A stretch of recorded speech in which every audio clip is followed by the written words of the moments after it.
jeunes gens qui ont fait les groupes Vedkin de Besançon et de Sochaux. Et c'est quand même extraordinaire. Je ne sais pas ça fait combien de temps on a réussi à réunir tous ces gens ensemble. En tout cas, c'est aujourd'hui, donc vous avez bien fait de venir.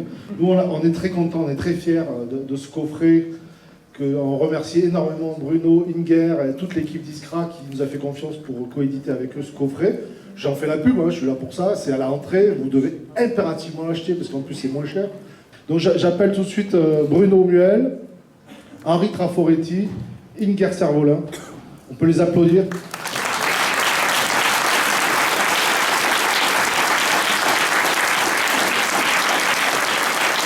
Et on l'excuse. Bonjour, je vous remercie beaucoup d'être aussi nombreux, disons, à venir voir ces films du groupe Vedkin. Je m'appelle Henri Traforetti. J'ai été le premier, avec d'autres participants, travailleurs de la RODIA, sous la tutelle d'un certain nombre de réalisateurs, et pas les moindres, qui nous ont aidés à écrire un peu l'histoire de Besançon. Et les deux films que vous allez voir, c'est le portrait d'une jeune femme en 68. Et je vous laisse regarder parce que c'est pas la peine de déflorer le sujet. Et puis les nouvelles sociétés. Très attentif aux nouvelles sociétés parce que c'est des films, si on fait des parallèles à aujourd'hui, eh bien on s'aperçoit qu'ils sont d'une grande actualité. Alors je vous demande d'être attentif parce que dans le débat, eh bien on pourra en reparler. Je vous remercie beaucoup.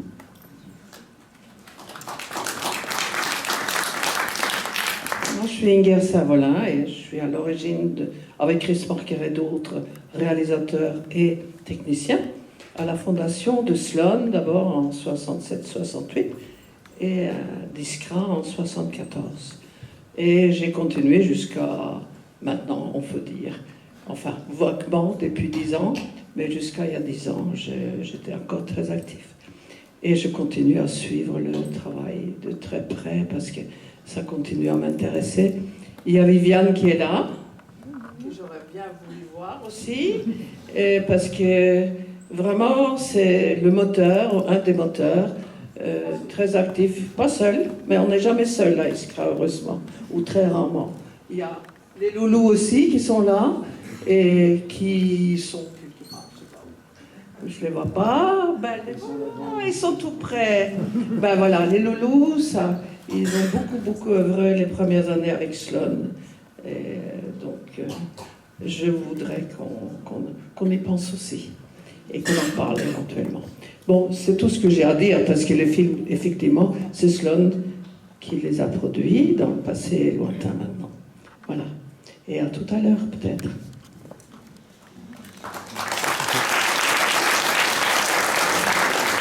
Et merci bien sûr de bien vouloir éteindre votre téléphone.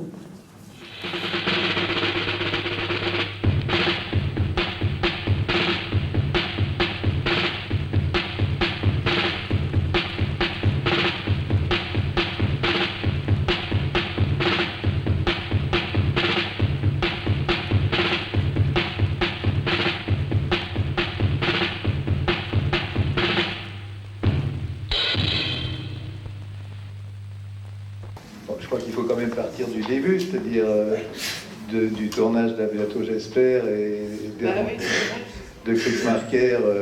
Oui, mais Henri qui est déjà, parce que c'est quand même le seul de Besançon qui est présent, donc à lui d'introduire, mais c'est vrai qu'avant le Classe de lutte, il y a eu quand même À bientôt j'espère, et c'est le premier film sur lequel j'ai vaguement travaillé. Et le Classe de lutte, c'est vraiment un film que j'ai produit de A à Z. Et même, j'ai emprunté de l'argent sur ma maison pour le financer.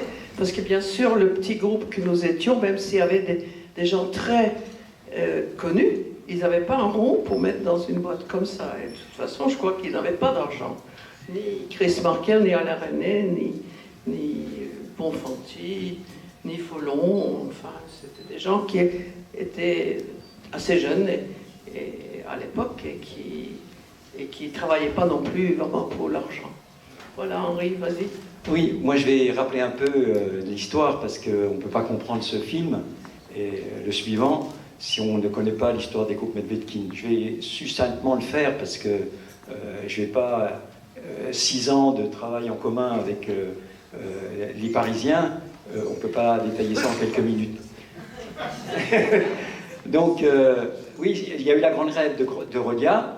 À l'occasion de cette grève, c'est vrai que à Rhodia Seita, à l'usine, c'est devenu, disons, une maison de la culture.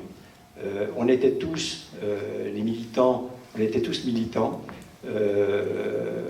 culturels, syndicaux et politiques. On était une vingtaine de potes et on se mouvait ensemble dans ces trois dimensions. Et bon, Marqueur arrive, il fait ses premiers plans devant l'usine, voilà, et puis après il revient, il fait son film, etc., il nous le présente, et à un moment donné, le film ne plaît pas, et je raccourcis, hein, parce que c'est pas tout à fait comme ça, mais le film ne plaît pas, et à un moment donné, il nous dit, écoutez les gars, si le film que nous avons fait ne vous convient pas, eh bien on va vous donner des outils, et vous allez faire vos propres films.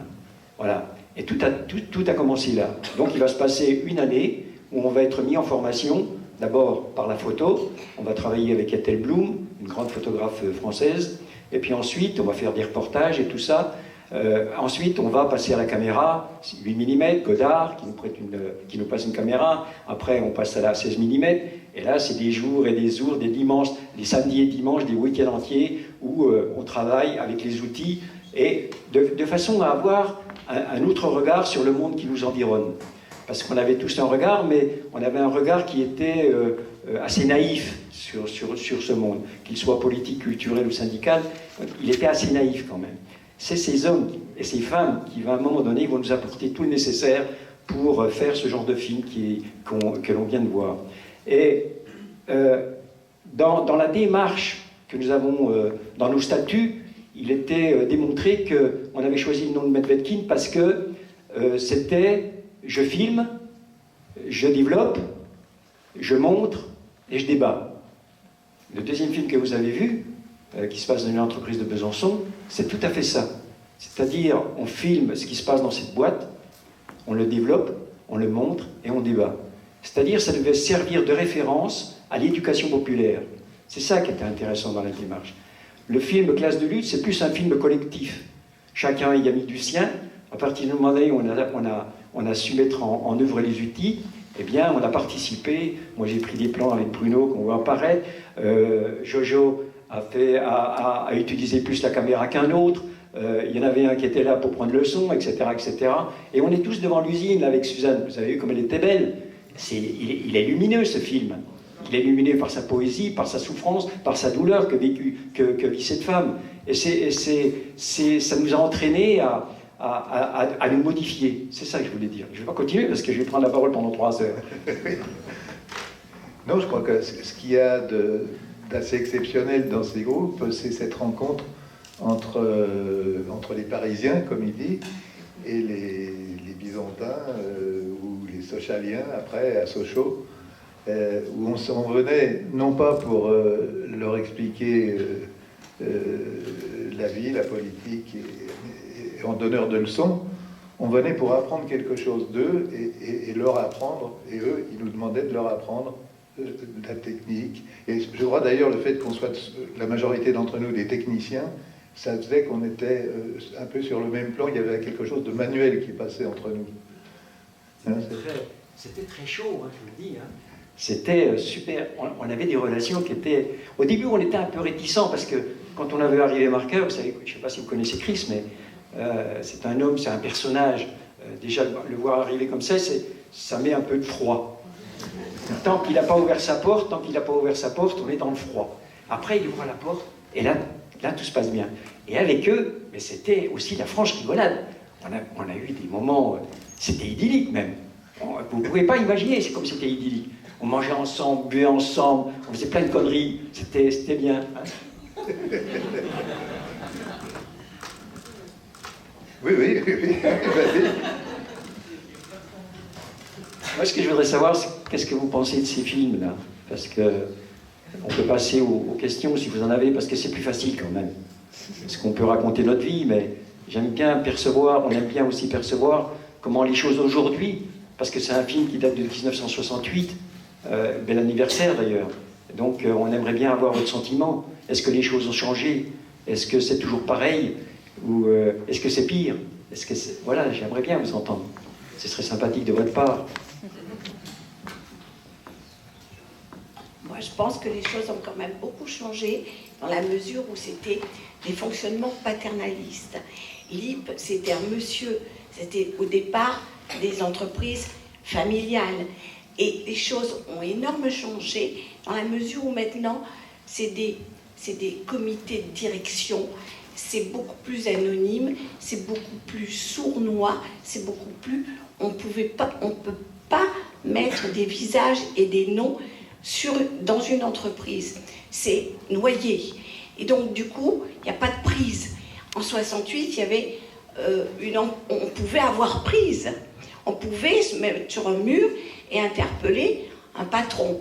Maintenant, il y a aussi quelque chose qui a beaucoup changé, c'était qu'il y avait une grande unité entre les ouvriers et entre les syndicats.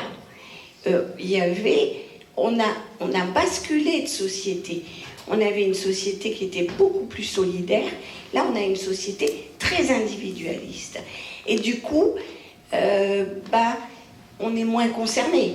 On voit ce qui se passe là actuellement dans les grandes luttes, parce qu'il y a des gens qui se font mettre au chômage et tout.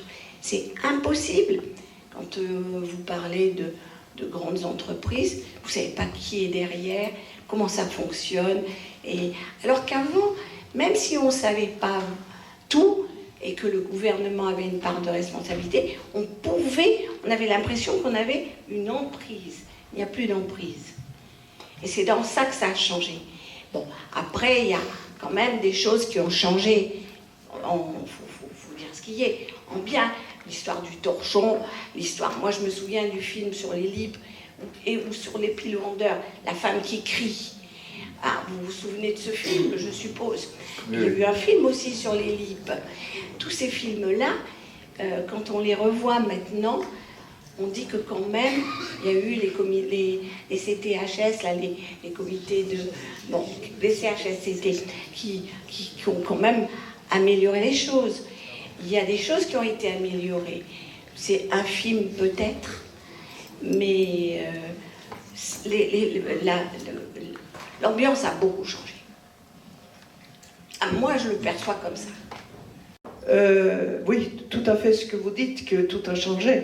Et je crois qu'il y a encore beaucoup plus besoin aujourd'hui de faire ce genre de film sur la société aujourd'hui, de leur point de vue, et de pas uniquement du point de vue de la télé, par exemple. On est quand même envahi de... Bon, on a sur Internet... Et c'est ça qui a beaucoup changé. Oui, non, mais tout a changé. Et je crois qu'il y a un besoin beaucoup plus urgent, quasiment, aujourd'hui, du fait de cette manque de solidarité, aussi du fait que les ouvriers, ils restent 6 mois, 2 mois, 4 mois sur place. Dans le temps, on était ouvriers dans la même boîte pendant des années, donc il y avait le temps pour la solidarité et l'entraide et la connaissance entre eux de se faire, et le travail entre eux, et ça, Henri peut en parler beaucoup plus, mais je sais que notre travail, par exemple, à la production, c'était très difficile à l'époque, c'était quasi impossible, c'est ce qu'on m'avait dit, quand j'avais commencé sans argent et sans beaucoup d'expérience. Il faut dire que je l'ai acquis relativement vite, mais c'était quasi impossible, et c'était...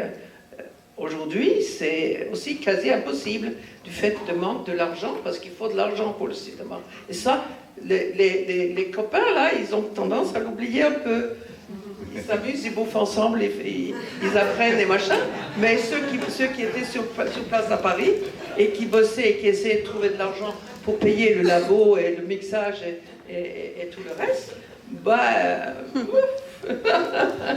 ils étaient un peu oubliés. Hein. Tu peux ajouter que c'était surtout les femmes qui restaient à la production. Oui, les femmes, Anne, qui est déjà là juste au 2e, 3e rang, elle était avec moi rue Albert dans la vieille boutique de couleurs qu'on avait choisi comme bureau, et on bossait ensemble et avec Jean-François qui nous aidait beaucoup. Bon, on était les trois, les premiers 2-3 ans. Et voilà, bon, c'était pas très facile. Et Viviane peut en témoigner aujourd'hui, c'est toujours aussi difficile. Et on essaye d'éliminer toutes les petites boîtes, aussi bien de production de films documentaires, que de groupes de théâtre, que non, la plupart des expressions artistiques, les budgets diminuent et disparaissent.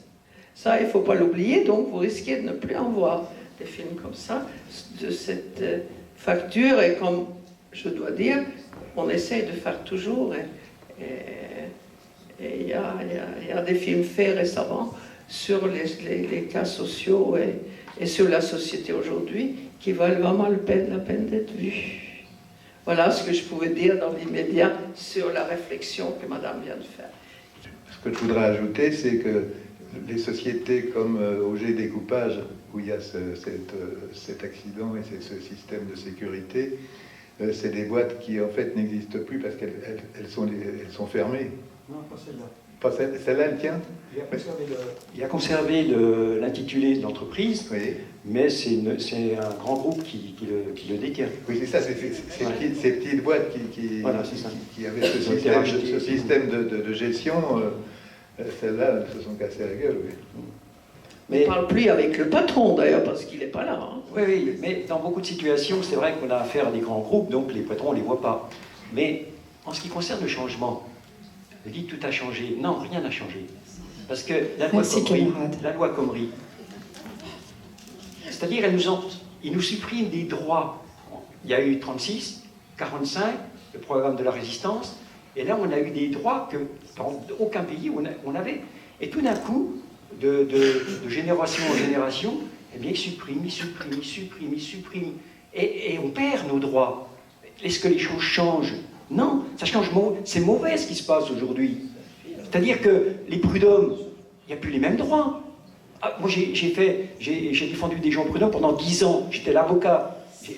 Mais écoutez, tout a changé.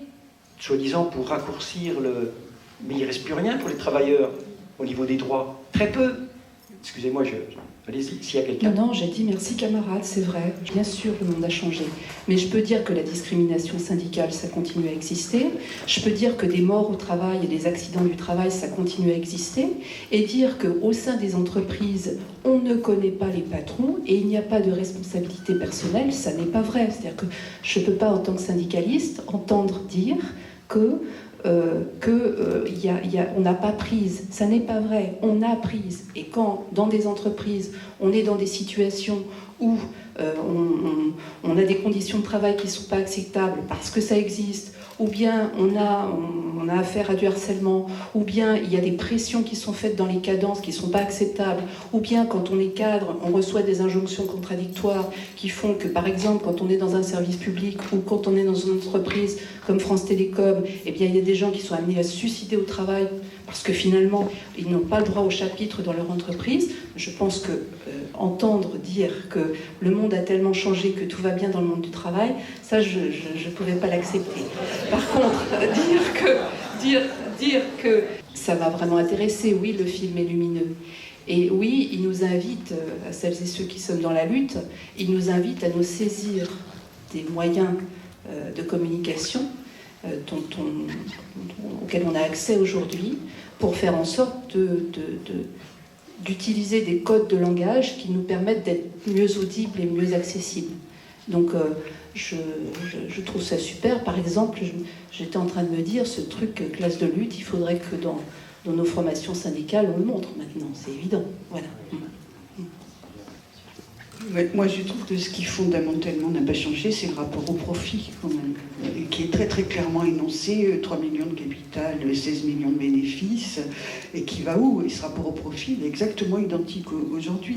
Alors, on pourrait dire, effectivement, la forme de lutte, là où c'est intéressant, c'est que cette forme de lutte très collective, très solidaire, avec des familles, des familles qui tiennent les usines, et des familles de villages et de villes qui constituent aussi les ouvriers, n'existe plus de cette manière-là, parce qu'il y a forcément les voyages, la délocalisation, formation, enfin toutes sortes de choses. Mais quand même, le rapport au profit qui est fondamental dans cette liste, dans cette lutte, il est le même. Et ça, c'est ça qui est assez troublant, c'est-à-dire, on a l'impression que ça nous est tombé dessus. Bon, ben oui, le patron n'est plus patron, c'est un fonds d'investissement, mais c'est la même chose, c'est le même principe. Et je pense que ce qui est intéressant, c'est de repenser à des types de formes de lutte différentes.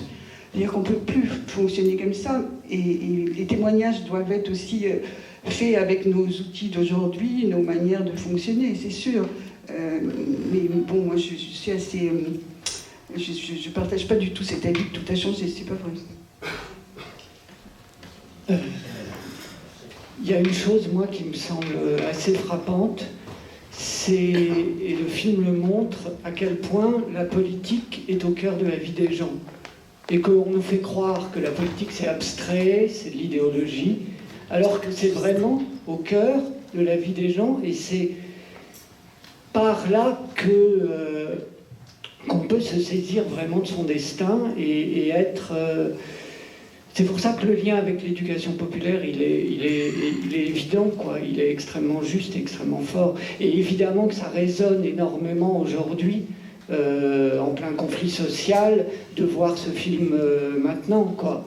De voir sur l'histoire de tout a changé, rien n'a changé. La logique, elle est toujours la même. Hein. La logique et le positionnement et la conscience de classe, c'est la même. Donc oui, bien sûr, ça a changé en pire. Évidemment, ça a changé en pire, largement, dans le sens où, effectivement, la fragmentation et la segmentation du travail fait que la solidarité et le collectif des ouvriers, c'est effiloché, mais ça, c'est une volonté, hein, c'est une politique, pour le coup. Et ce que j'aime beaucoup dans ces films, c'est que oui, c'est des films lumineux, c'est des films... on sent qu'il y a une liberté énorme. C'est des films de propagande aussi, au très bon sens du terme, mais c'est avant tout un film qui montre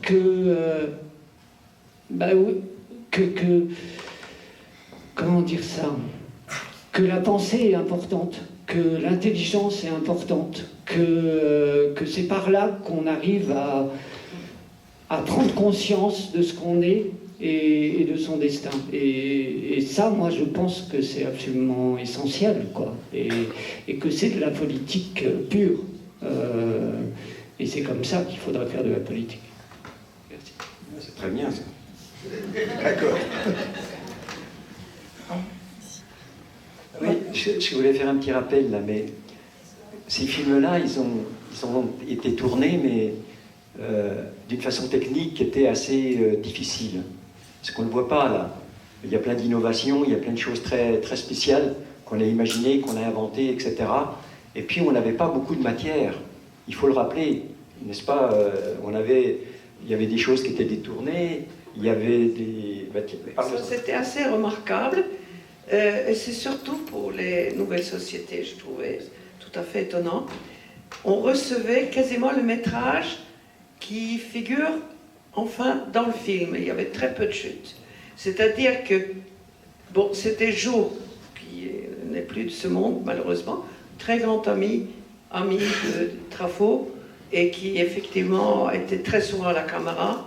Et il racontait comment il préparait ceux qui voulaient tourner et comment il effectivement opérait sur place. Et avec le souci de ne pas coûter trop d'argent et ne pas coûter trop de pellicules. Parce que très souvent, on était obligé de temps en temps, bien sûr, d'acheter de la pellicule, surtout les dernières années, avant la fin de l'histoire des groupes Medvedkin.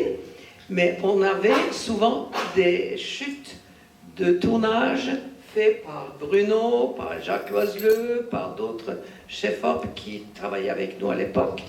Même chose pour le son, parce qu'on avait un des meilleurs ingénieurs du son de France, Antoine Bourfanti, qui était un des fondateurs de Sloan, un des fondateurs de Iskra par la suite, et qui a continué à œuvrer et travailler avec nous jusqu'à sa mort, carrément. Les dernières années, il n'était pas très capable, mais tout le temps, il a consacré beaucoup de temps avec nous. Comme aussi, je dois dire, Chris Marker, et je rappelle qu'il y a une exposition très importante de son œuvre à la Cinémathèque actuellement.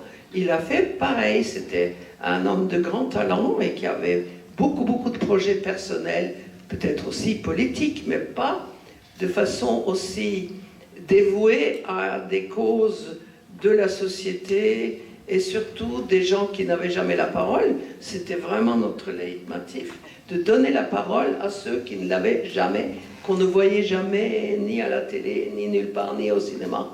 La manière de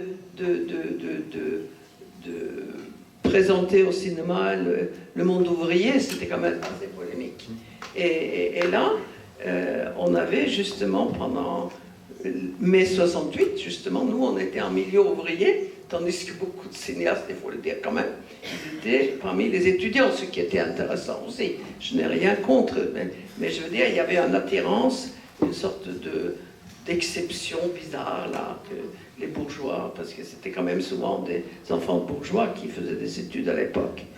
Et ça s'est libéré beaucoup plus après. Maintenant, ça se restreint à nouveau, comme on a dit là, que c'est pire aujourd'hui qu'en 68. Bon, je crois que c'est tout à fait vrai. Oui, je voudrais surtout revenir sur les nouvelles sociétés. Vous en avez vu un, il en existe 3, terminés. Et c'est vraiment des films qui ont été entièrement faits, conçus et tournés, réalisés par des ouvriers. Ouais, c'est ça. Et alors, à d'autres moments, c'est un mélange avec entre nous techniciens et des Parisiens, comme il disait. Mais là, ils ont eu, après avoir été formés, effectivement, par exemple à l'image, c'est surtout Jacques Loiseleux, et Tel Blum pour la photo.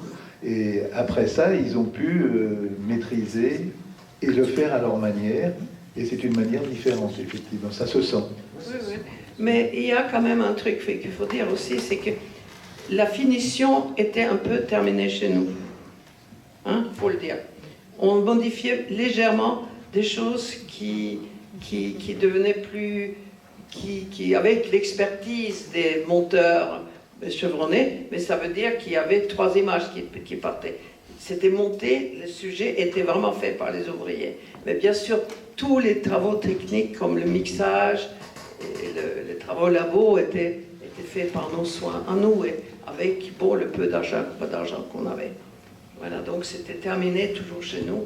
Et on avait beaucoup, heureusement, on n'allait pas souvent sur Besançon à l'époque, mais les ouvriers de Besançon, Jo, Trafo et surtout Paul Seb venaient régulièrement sur Paris, rue Albert, nous voir et discuter et faire des grands bouffes quand même aussi.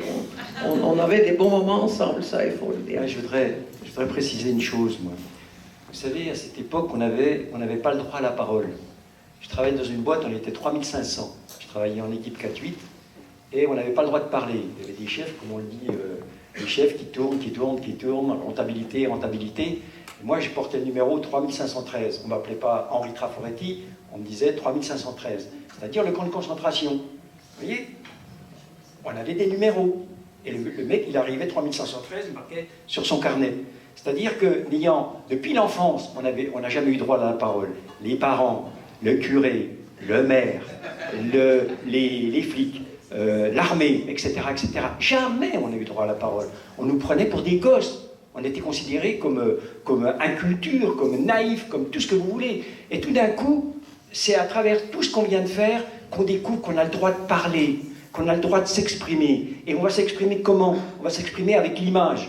Et ça, c'est intéressant. C'est ça, nos films. C'est un coup de cœur, c'est un coup de sang donné à la société. Parce qu'à l'époque, on ne parle pas. Il faut le grand déclenchement de 68 pour que tout d'un coup, on découvre qu'on existe.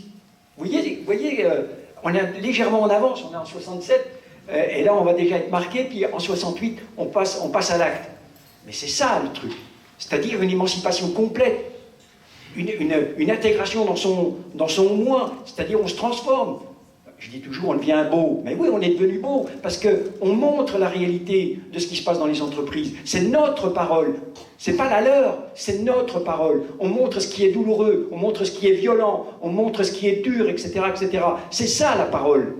C'est pour ça qu'on a fait des films. On a fait ça comme un acte militant. On n'a pas fait ça pour le plaisir de le faire. D'ailleurs, pendant 20 ans, on n'y a même plus pensé. On n'y a plus pensé. C'est-à-dire, on est sorti de ça. C'est une période de notre vie, parce qu'après, on fait autre chose. Mais ça nous a construit, ça nous a donné une dimension. On est devenus des hommes, des femmes à part entière. La Suzanne, là, quand vous la voyez en 67, cause pas, c'est son mari, le Claude, qui cause. Et puis en plus, oui, parce on voit pas tout là, mais dans la vie, c'était assez dur pour elle. C'était même difficile. Vous voyez ce que je veux dire? Macho, machin, truc, il va à la pêche, elle fait les courses, elle fait à manger, elle va chercher la gosse, alcool, etc. C'est très difficile. Voilà. Mais l'objet de notre démarche était ça. C'est, quand je vous ai dit au début, on filme, mais on filme quoi? Qu'est-ce qu'on veut dire? À qui on veut s'adresser? Comment on va faire le film, etc., etc. C'est toute une symbiose d'événements, de choses, etc., et d'hommes et de femmes, qui fait qu'à un moment donné, eh bien, il y a ça qui sort. Et aujourd'hui, vous savez, en France, à Lycéen Cinéma, il y a 18 000 gamins à Besançon qui ont vu ces films. 18 000.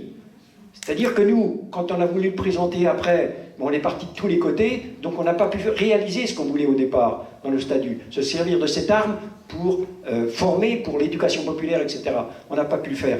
Mais 30 ans après, 40 ans après, eh bien, on a vu 18 000 lycéens voir ces films. Et on leur a causé qu'est-ce que c'était qu'une usine. On leur a montré qu'est-ce qui se passait là-dedans. On leur a montré comment on était déshumanisé, déqualifié, etc., etc. C'est ça, nos films.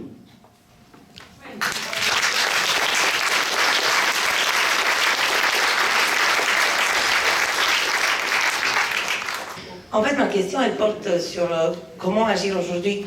Parce qu'on parlait de toute cette dispersion des ouvriers aujourd'hui, du fait qu'il y a tous ces gens dans des travaux précaires, dans l'intérim, dans des vacataires, sur tous les chantiers, voilà, que des travailleurs en noir, sans papier. C'est très dur de les rassembler. Et en fait, moi, ce que je trouve impressionnant dans vos films, c'est pas le sujet en tant que tel, c'est que c'est la voix des ouvriers. Parce que des films à thématique sociale, on en a plein toujours, mais finalement, ça sert à rien si c'est fait par des intellos et c'est vu dans des cinémas d'art et d'essai que par des gens de la classe moyenne. Donc moi, ce que j'aime bien, c'est de voir ce lien dans vos films entre la création, la réflexion et l'action.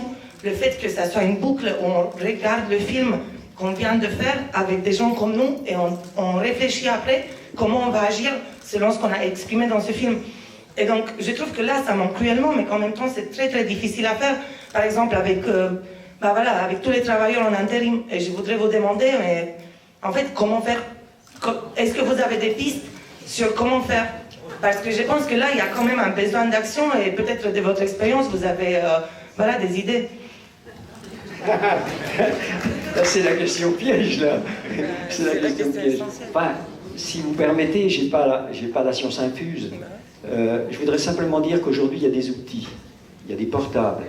Il n'y a pas besoin de caméra, il y a des portables. Avec un portable, on peut filmer des événements, on peut mais les filmer sans les commenter, montrer ce qui se passe.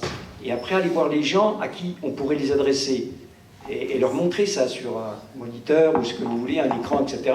Et c'est ça qui fait... Vous savez, quand vous n'avez aucune réponse à donner à la télévision, vous voyez un acte, un événement à la télévision, il n'y a pas de contradiction. Il faut apporter la contradiction à l'événement. Donc c'est grand écran, il passe une information, vous mettez sur une place publique, grand écran, et vous donnez réponse à cette information. C'est dur à faire. Je ne sais pas, je vous dis ça parce que c'est des idées qui me viennent comme ça, mais en réalité, il y a plein de choses à faire. Il suffit de... Nous, on a eu le bonheur et la grande joie d'avoir des gens qui nous ont aidés. Mais est-ce que je peux, à mon époque, projeter les mêmes choses chez d'autres? Après, c'est une émulation, c'est une question de militantisme, c'est une question de prendre... Aujourd'hui, il faut parler d'une autre façon, peut-être.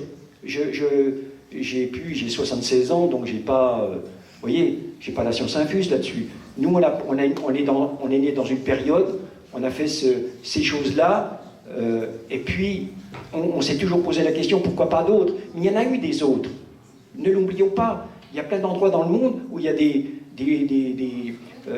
associations qui ont filmé des événements parce qu'il y avait caractère de gravité. Il y a plein de films comme ça. Le problème, c'est les projeter et débattre pour arriver à sortir quelque chose qui nous transforme. C'est ça l'objet. Il y a une chose à rajouter pour moi, c'est que nous, tels que nous étions, on était sûrs qu'on allait vers une meilleure société à l'époque. On était sûrs, on savait. Et on s'est trompé vraiment lourdement. Parce qu'on est dans une société qui est bien plus inhumaine qu'il y a 50 ans. Qui est devenue Suzanne? Non, s'il vous plaît. La question est posée. Alors Suzanne, elle a, comme tout le monde, elle prend de l'âge. Elle est toujours aussi belle, mais elle a un petit problème avec ses yeux. Elle ne peut pas se déplacer comme il faut parce qu'elle voit de moins en moins. Et donc, c'est pour ça qu'on la voit moins. Et puis, elle s'est retirée un petit peu parce qu'elle ne veut pas se montrer telle qu'elle est. Voilà. Oui. Moi, je l'ai appelée, je l'ai eu au téléphone, et puis elle m'a dit, encore que sa voix m'a étonné qu'elle avait la même voix que dans le film. Mais elle m'a dit, non, je peux pas. Parce qu'on voulait lui demander de venir pour participer. Voilà.